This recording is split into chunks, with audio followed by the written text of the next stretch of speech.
Dick Cox 3.14159265535, also known as Dick Cox P.I.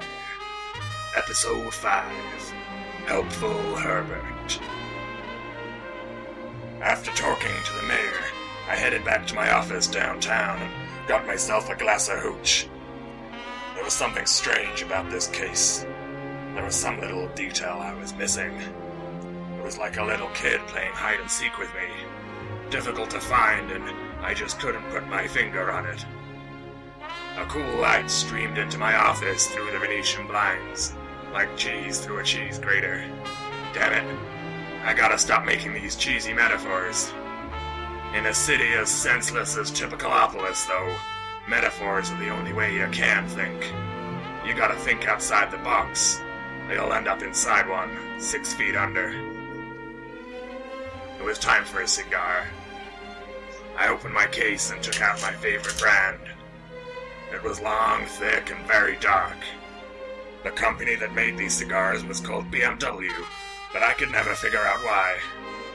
Clenching the piece between my teeth, I tickled the end a bit with a match, and enjoyed the Cuban fumes unraveling in the light.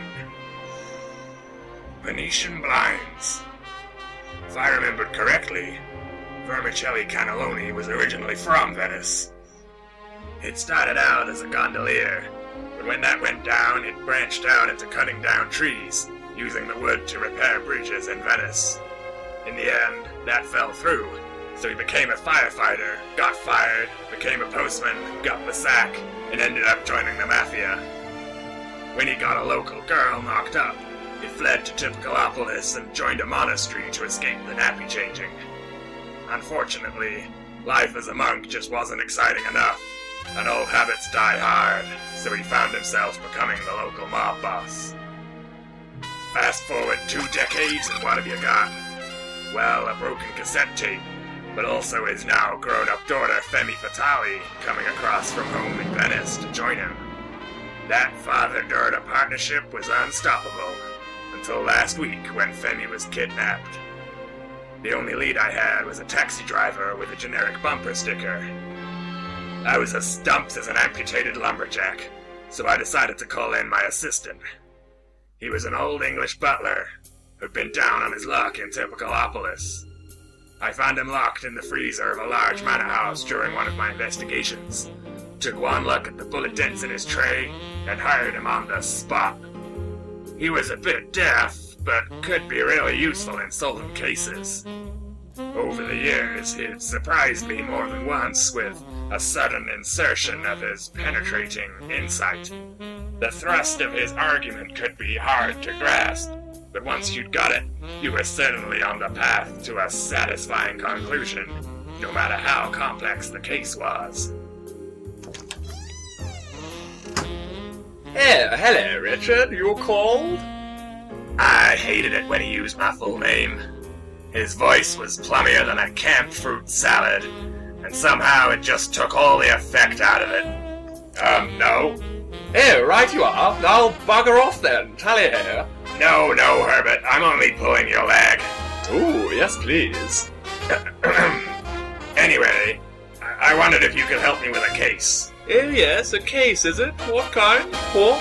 Whiskey? No, I mean a file. Case file. Femme Fatale has been kidnapped, and I'm all out of ideas. Dears, is it? I do love a good, what's the word? Hunt, yes, that's it. No, Femme Fatale, Vermicelli Cannelloni's daughter, she's missing. Wednesday? Can you even hear anything I'm saying? Well, I am partial to a bit of blackjack at an evening.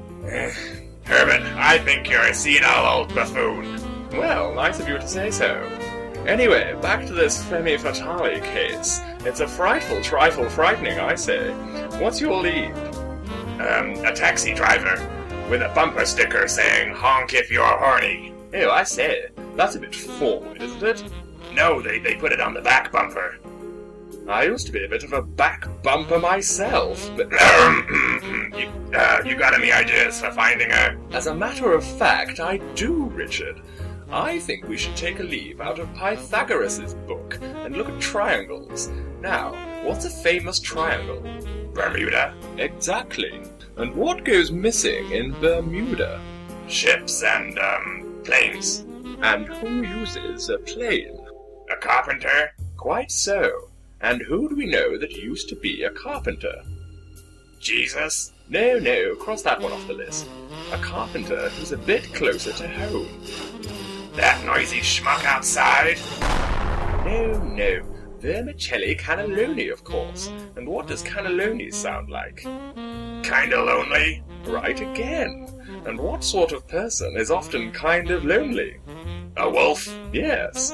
And what's wolf in Latin? I know this, something to do with a cat in a toilet, a lupus. Spot on, Richard. And what has Mayor Jones been doing recently? Jumping through loops. And how does that relate to World War I? The fighter pilots used to loop the loop. Boom. And what did those pilots shoot down? Zeppelins. Perfect. So, what we need to do is hire a Zeppelin, fly over the city and bungee jump down into this taxi driver's house, have a cup of tea with him, thus persuading him to reveal Fanny's whereabouts. Drink tea? Are you crazy? It's radical, I know, but I think it might just work. Alright, well, I think I know a place where we can hire the Zeppelin. Let's go! Yes, let's. To the Dickmobile!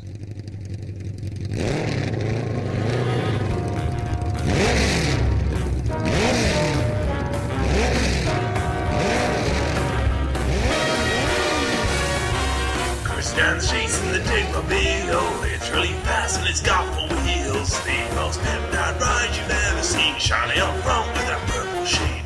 Dick Cox saves the day. All those crooks will pay. As I cruise down the street, looking for more criminals to meet.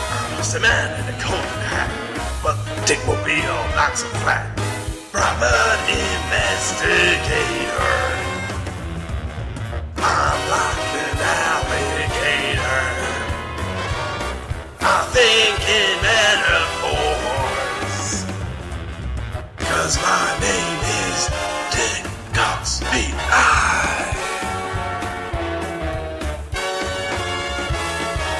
Cruising down the streets in the Dickmobile. It's really fast and it's got 4 wheels. The most pimped out ride you've ever seen. 'Cause I'm the best P.I. there's ever been. Dick Cox P.I.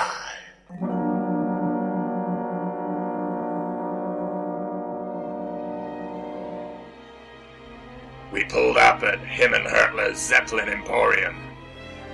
I stepped out into the cool, typicalopolis evening, expecting something unpleasant to fall out of the sky in a comical manner, but it just started raining, normal rain.